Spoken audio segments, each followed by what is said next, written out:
Hello everyone, আশা করি সকলে ভালো আছেন।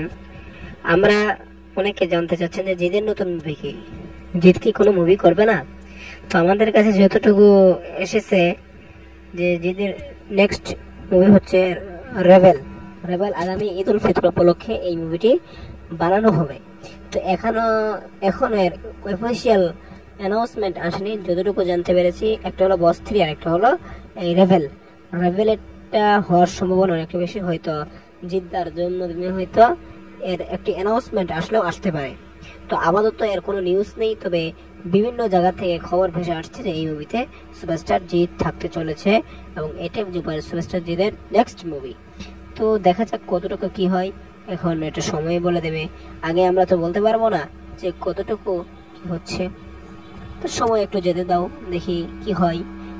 নেক্সট মুভি কি আসলে রেবেলই হয় না অন্য কিছু, না বস্তিরই নাকি অন্য কি? আর জন্মদিন পর্যন্ত আমাদের অপেক্ষাই করতে হবে। তো যেদের নেক্সট মুভি সম্পর্কে আপনারা এতটুকু জানতে পেরেছি। তো আজকে ভিডিওটি পর্যন্তই, ধন্যবাদ পুরো ভিডিওটি দেখার জন্য।